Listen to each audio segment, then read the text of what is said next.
Good afternoon, everybody. I hope you're doing well, and thank you for joining us on this fine Friday afternoon. So today you can ask questions on Menti with Menti code 463111. That's 463111. I'm just typing that in. So I'll start with updates and kind of what's been going on this week, what we're working on, where we're at, what's happening. So this week has been a very busy week, actually. I've met with several PR firms. One of the firms that I met with this week, a very interesting firm, actually. They represent Slack and they represent Sony. And, they did a really good job of kind of trying to understand what our vision is and where we're going. So I hope to be following up with them with a meeting in their offices next week to continue those discussions. But it looks like we're pretty close to picking an agency to represent us and to get the message out beyond the crypto community about Sparkster. So that's great news. As many of you know, Shabir was here from the US late last week, early this week. I spent a lot of time with him kind of talking about our strategic direction and where we're going as an organization. And we got into a lot of detail about customer acquisition and, who those target customers are, how we're going to identify who those customers are, where we might find them in terms of marketing to them and such. So we had a very productive, series of meetings so that he can continue his focus and efforts in the area of customer acquisition. As you know, that's his primary goal, right? We've also had a very busy week with regards to development. So just to give you guys an overview of what the condition is or what the situation is with the development team, I've broken the development team down into various groups. So one of the development groups, if you will, focuses on the platform, and they're preparing it for an imminent launch. And really, they're working on they're working with the team that's creating the training to improve the user experience of the product. Another team is working on the longer term strategy for the platform, which I'll talk about briefly in a moment. And then we have a team that's working on integrating the platform with the decentralized cloud. And then obviously we have the decentralized cloud team. So there's an article that comes out every Monday that's written by the people the core developers that are working in the decentralized cloud team. And you get to hear directly from them kind of what they're working on, what things they're addressing and such. So, that's on our blog. So if you go to steemit.com/@Sparkster, you can read the article that comes directly from them every week and kind of hear about what they're doing and what challenges they're addressing. I think for those of you who are interested, it's a great resource for learning about the depths of blockchain technology. It's really written for non-developers. So we're taking, the development team is trying to speak to non-developers to give you, one, an understanding of what they're working on, but also you'll gain a thorough education in the intricacies and the in-depth details of what's going on in building our decentralized cloud. So that being said, I'm sure you guys have questions about exchanges. So let's talk about that. So as you may know, we're not really in control of what other exchanges do. We can do what we're supposed to do, which is apply to exchanges and engage in conversations with exchanges. But if they drag their feet, there's nothing that we can really do to change that, right? I mean, at the end of the day, they have their own policies about listing. What we are hearing from exchanges is that they're taking a wait and see approach with regards to ICOs and tokens. And what they've told us is that, with the fact that ICOs are losing so much money when they list, they want to protect their customers. And so they're taking a wait and see approach. Now, the impression that I'm getting is that once we do list, you know, and the volume is there on any token, which naturally would be there with us. You know, there doesn't seem to be any reservations about listing Sparkster. At least that's the impression I'm getting. I'm not telling you that this is what they've said, but I'm just sharing with you the impression that I'm getting from the conversations we've had with various exchanges. So I think it's a matter of time. It's not a matter of if, but rather a matter of when we see, you know, some of the larger exchanges list Sparkster. So, you know, let's see what happens there. As you do know, we announced that we will be applying for Coinbase. So let's good evening, Reese. Let's talk about you know, the Coinbase process and you know, what happened there. So Coinbase announced that they are going to be listing a lot of tokens, hundreds, maybe thousands of tokens. And when I saw this, I thought, you know, we want to jump on this and you know, act as quickly as we can to apply for Coinbase. You know, how I think this has kind of come about, again, speculating here, they purchased a company a while ago, which was a wallet, essentially a wallet for tokens. And I think it's plausible that maybe they got the technology from that company and they're integrating that into Coinbase that will allow them to easily and quickly list a lot more tokens. But who knows? Who knows why they have this sudden change of heart? But it is clear that they are and they will be listing a lot more tokens in short order. So we went through this application. You know, we looked at this application. It's a 10-page application, and we looked at it thoroughly. But luckily, in Coinbase's case, they also published a checklist of things that, you know, that they're, I guess, looking for, or maybe that they're grading us against, or grading any applicant against. And some of the things that they're looking at, we don't yet have in place. So an example is that they want to publicly be able to see bug bounties, and they want to publicly see that we're not only offering bug bounties, but that we're addressing the issues and communicating publicly about those things. So what I'm really saying is that while we could take that application and fill it in, of course, we don't want to lose the opportunity. What's apparent is that the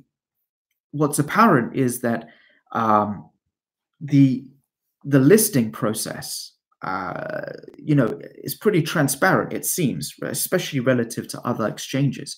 And so it gives us a really good opportunity to improve the probability of being listed, simply because we know what they're looking for. So we're kind of going through that and taking a prudent approach to that application process to give us the best chances of being listed on Coinbase. So this is really exciting, right? It's exciting for our project. It's exciting for the industry in general, because really, I think that they're going to be opening up. They're going to be opening up crypto to a lot more people, especially altcoins like Sparksters. So that's kind of what's going on. It's been a busy week, especially for me. You know, that there's a lot going on. There's a lot of things to coordinate. One of the members of our community introduced us, or is in the process of introducing us to a meaningful partner outside of the crypto world. So we're pursuing that. I don't want to hype it up too big because we're still in the introduction phase. But I think that, you know, this is going to be, if it works out, will be a big deal. So I'm looking forward to that happening and that becoming a reality. So that being said, let's take some questions. If you guys have any questions that I can answer for you, please either post them on Menti or put them in the chat. Unlock our tokens. I think that we've addressed the unlocking thing and what we're looking for, what the process is, why tokens are unlocked. The last video that we put out talks extensively about why tokens are locked and what our process is for unlocking. So I recommend watching that video.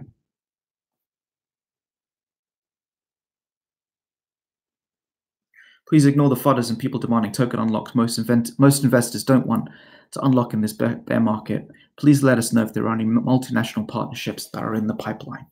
Yes, there's a very, very big partnership in the pipeline. I don't want to speak about it because, as I mentioned, it's in the pipeline. It's not a done deal, right? So there's no guarantees that it will come through.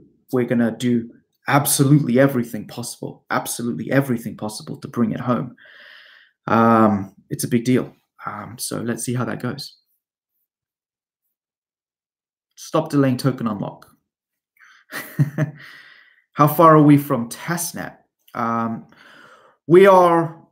So the reality is that the inclusion of master nodes has obviously extended the amount of work there is to do. We've got our storage nodes and compute nodes done. They're ready as far as we're concerned. The master nodes are being worked on, and that's obviously a big deal. So I don't have an exact date, but the testnet will be coming obviously before mainnet at the end of the year. But we're also looking to launch the platform too, and so that will probably come out before the decentralized cloud will.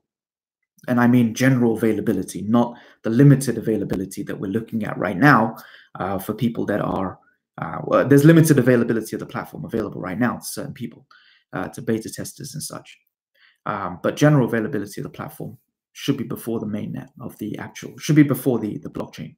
But we want to get everything out by the end of this year.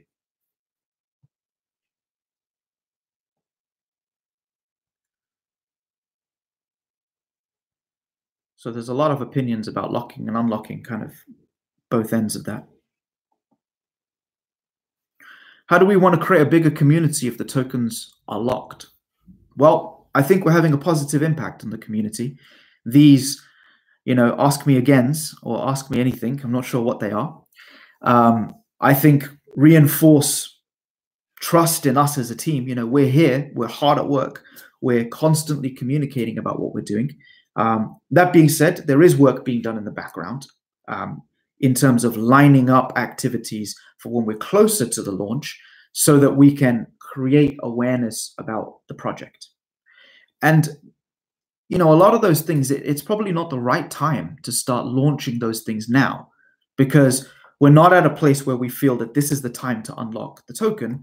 And therefore, those efforts might be wasted or they won't have as much impact as they could if we're much closer to the unlock, if you will. So don't worry, there are things that we're working on in the background for that.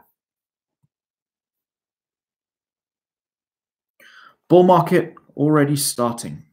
Our tokens are locked. You've decided. We've deceived you by not telling you that they'd be locked on delivery. Okay, so the first part about that, the bull market is coming. I think that's true. We've deceived you. We haven't deceived you. The market fell substantially as soon as we issued the distribution of tokens, right? And I don't think it's wise for anybody to unlock tokens in a declining or in a precipitating market. I think that's suicidal. It's ludicrous if the market is declining substantially. Immediately after the unlock of our tokens, the market fell from $500 an ETH to where we are today. So I think we've now hopefully reached some stability, and what that should tell you is that we're nearing the point at which we're going to begin to see some confidence return to the market, some confidence return, most importantly, to the ICO market, right? And when we see when we see support return to the ICO market specifically, that's when it will be time to list tokens, right? This is all about value retention for those people who are strong supporters of our project. So no, I don't think we've deceived you. I think that we're acting and operating in your interests. Nobody wants us, had we listed at some point prior to now, right? You would have almost certainly lost 80, maybe 90% of the value of your tokens. So we don't gain anything by keeping tokens unlocked, as I've mentioned numerous times. So if there's any more questions you have about this, please do look at the previous videos where this is discussed extensively. When will the code be on GitHub? When we feel like well, obviously when we're closer to releasing mainnet, the code will be released on GitHub when we're close to mainnet. The reason it's not there now is we don't want people planning, in terms of how they might attack our system before we've had an opportunity to perform a thorough review ourselves. So for the sake of prudency, it's not there right now, but it will be.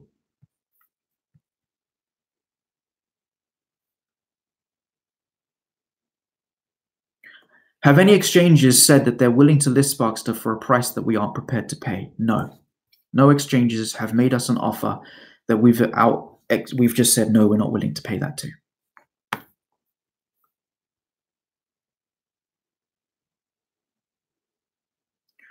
I do a lot of name dropping of blue chip companies. Do I have any examples of people that like to use Sparkster? Do you have any actual partnerships or customers with any reputable companies?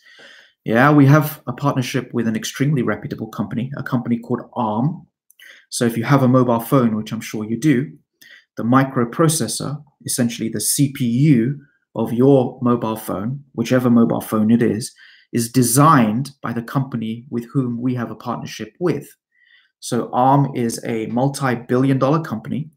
We are an official partner. If you go to their website, you'll see us listed in their ecosystem as an official partner. And as many of you know, I'm speaking at ARM's conference at the middle of, in a few weeks, in about 2 weeks' time. This conference is in Silicon Valley in California, and I'll be traveling there to deliver a speech. I should reiterate, you can't purchase the right to speak at a Fortune 500 company's conference. You're only invited, and I have been invited to speak. My topic of discussion, which is also listed, it's called ARM TechCon. If you Google ARM TechCon, go and look at the list of speakers or look at the agenda, you'll find my name listed, and you can see what I'm speaking about. I'm speaking about the integration of IoT and blockchain, and specifically how we facilitate that with Sparkster. Okay, so let's take a look. One more question I guess I'll take from here.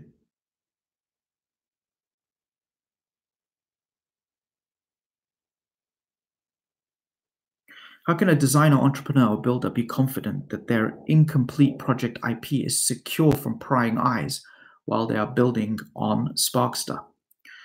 That's actually a really good question. So everything that you create, is stored in a way that's encrypted. So we can't see it. Nobody else, the employees of Sparkster can't see it, and is isolated from anybody else being able to see it, right? So whatever you create cannot be accessed by anybody else until you decide to make it public. Even if you don't make it public, you just use it yourselves. It's not visible or accessible to us or to anybody else. Great question. Thank you.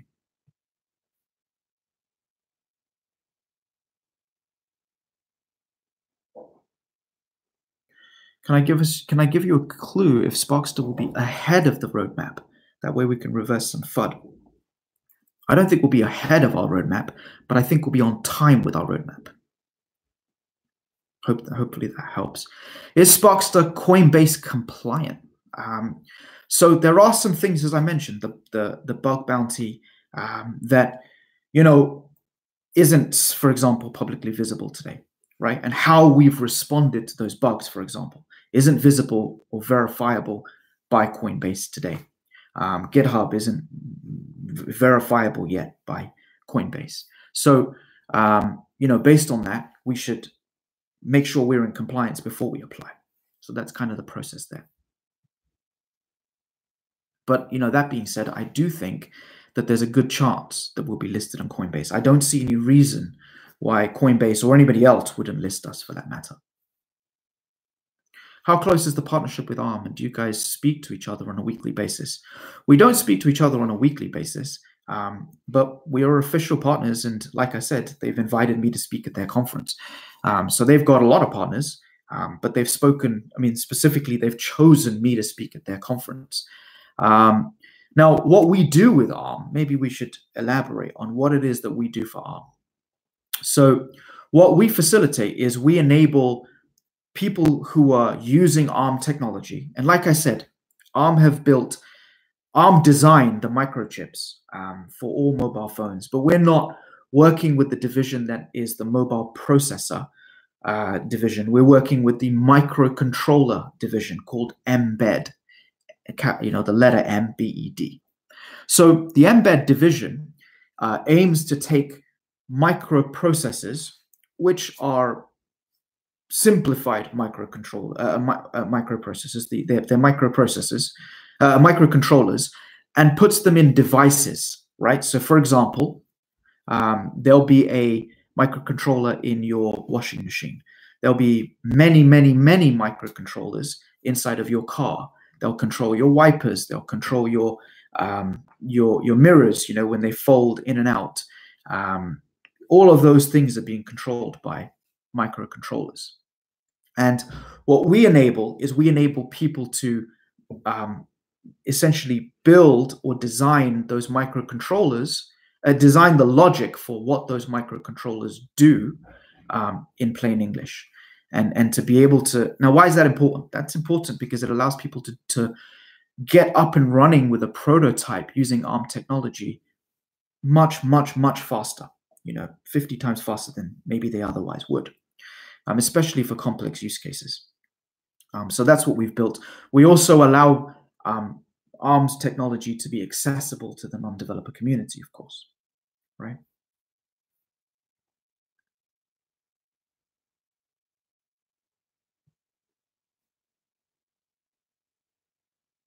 What are the 6 companies that I've claimed to have started in the past?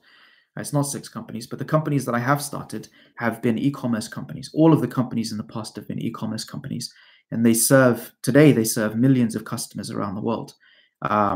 Some of those companies have distribution facilities around the world that are owned by us.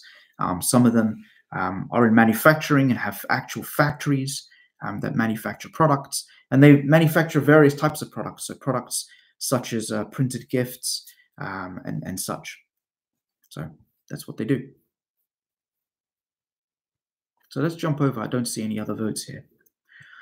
Let's jump over to some of the questions in the chat.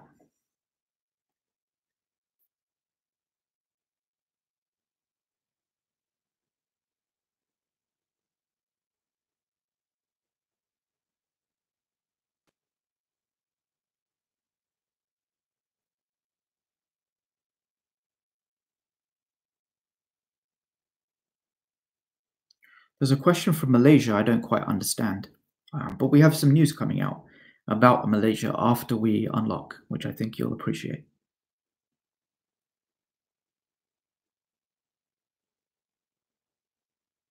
Do we have any other partnerships like ARM? So our other non-crypto major partnership is with a company called Labellium. So Labellium is a manufacturer of IoT hardware, and essentially we've got an integration with Labellium where if you go to their website, they sell kits, essentially their hardware plus our software, and they do various things. So for example, smart parking is a solution that's integrated with Labellium hardware and Sparkster. So you can run a parking garage, and essentially what we built for the parking garage solution enables people to the owner of the parking garage to set the price of a reservation for a parking space based on availability. So if there's high availability, the price of the reservation is automatically low. And if there's low availability, the price goes up. It's almost like Uber's surge pricing. This happens autonomously and is based on sensors that are installed inside the parking garage that detect in real time how many cars are parked in that facility. So when you go to the reservation system, it calls out to those sensors. It detects what's the current real-time availability of the parking garage, and then gives you a price based on that. So there's that. There's other types of sensors that we're integrated with, agricultural sensors, um, you know, hazardous gas sensors and stuff like that. So yes, that is the other main partnership that we have that's outside of crypto. Inside of crypto, we're partnered with Credits, we're partnered with Utrust, and more to come, more to announce that are not yet announced.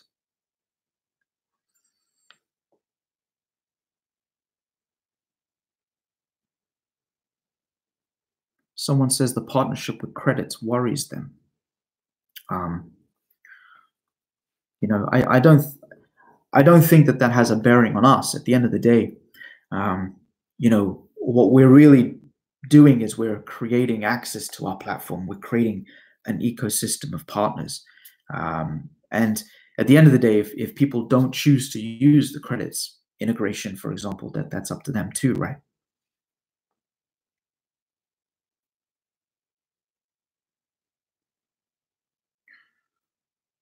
Any time frame for listing? I'd like to list really as soon as possible. If it was possible for us to list tomorrow, I really would. I don't want to keep your tokens locked any longer than they really have to be. Believe me, we gain nothing by keeping tokens locked, and we also get a lot of abuse for keeping tokens locked. But we're really just trying to act in everybody's interests here, and trying to protect the people that have participated in our token sale to ensure that there's at least retention of value.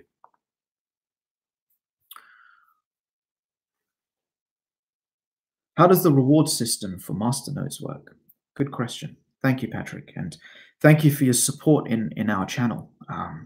Patrick's one of the people that's always there, so thank you so much. So the way the reward system for masternode works today, at least this is what we're building, is that it's based on blocks. So what those masternodes really do is that they coordinate transactions across the network. They enable us to be completely decentralized, right? There's nothing that we as Sparkster do on the decentralized cloud. Everything is done by the community. So we're 100% decentralized.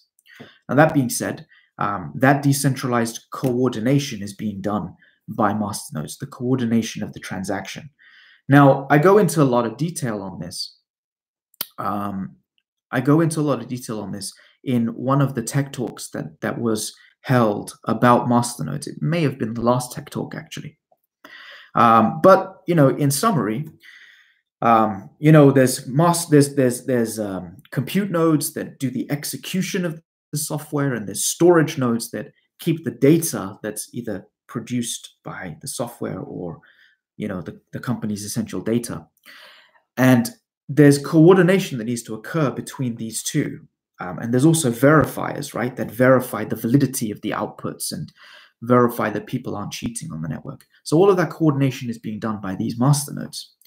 And how the reward works, at least what we're thinking right now, what we're building, is that people are masternodes are rewarded for every block that's produced on the network. Now, why is that important?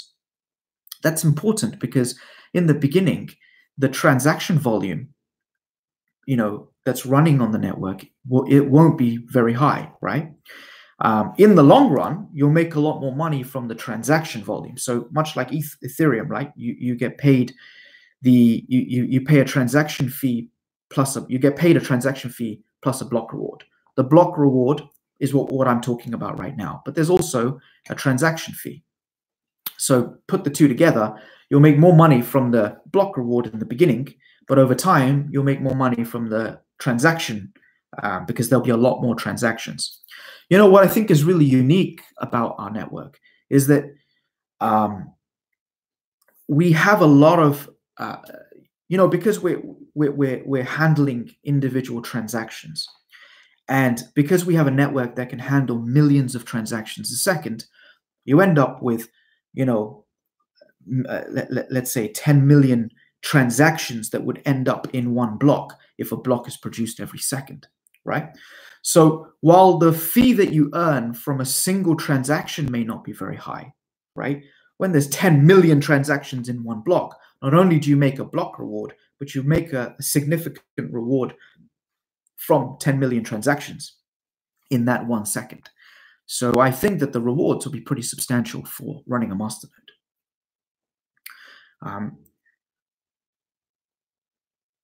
Let's move on to the next question.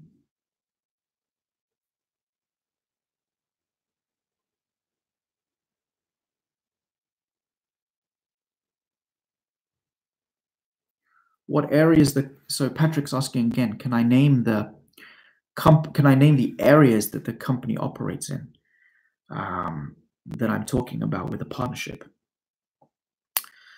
Microprocessors, but I don't want to say more than that.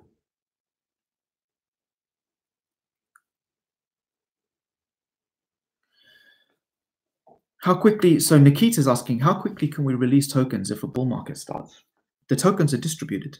So let's say that if the bull market were to start right now, for us to unlock tokens is a single transaction on the contract. It would take a few minutes and all tokens would be unlocked.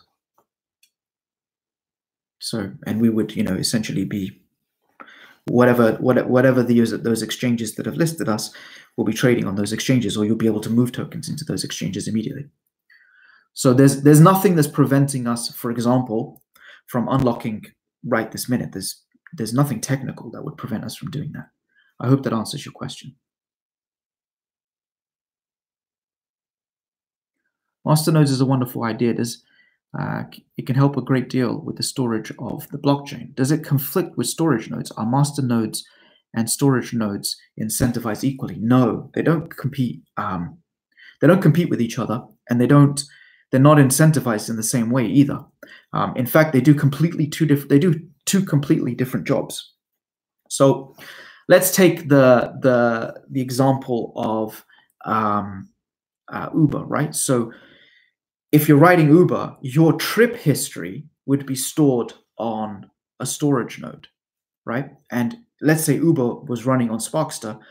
Uber as a company would be paying for that, for that data to be stored by a storage node.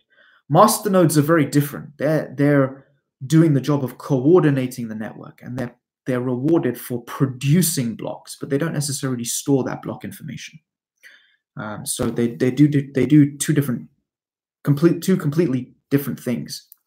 It's more like the masternodes do the job of running Sparkster's decentralized network, decentralized cloud, and the storage nodes do the job of storing the actual data on behalf of the customer.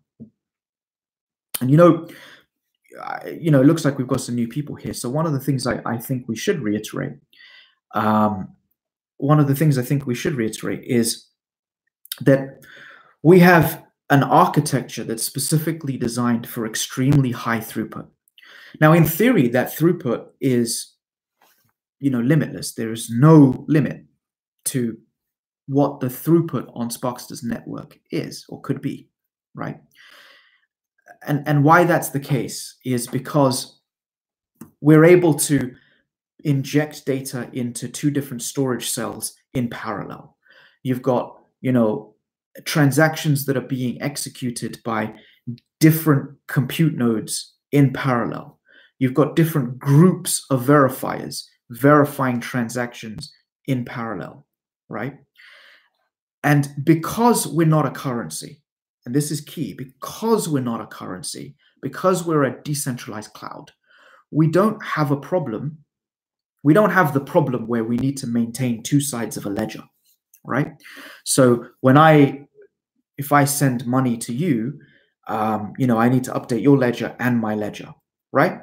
And not only that, we also don't have the problem that we don't have the double spending problem in essence, right? Because, and the reason we don't have the double spending problem in the same way that currencies have a double spending problem is because my trip history has nothing to do with your trip history. If this was Uber, right? Or, the food I'm ordering from Uber Eats has nothing to do with the food you're ordering from Uber Eats. And therefore, our data can be separated. And therefore, we never need to synchronize. There's no shared DHT. And because that's the case, we have true parallelism. Our architecture is technically what's known as a shared nothing architecture. And because it's a shared nothing architecture, as the name suggests, we can have true parallelism. And that's really how we achieve extremely high TPS. It's by virtue of the way we're solving the specific problem that we're solving. This is not possible in a currency, but it is possible for us. And so when people say, well, our claim is about 10 million TPS, they're not legitimate, whatever, well, they frankly don't know what they're talking about.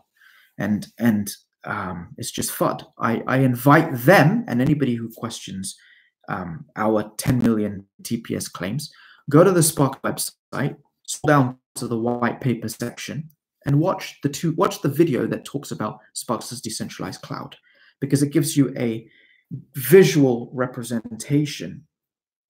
It gives you a visual representation of what those, how that works in essence. Yeah. All right. Let's leave it there, guys. Thank you, everyone, for your time, and thank you for your questions. And I'll see you guys back in the Telegram group. Have a lovely weekend. Bye.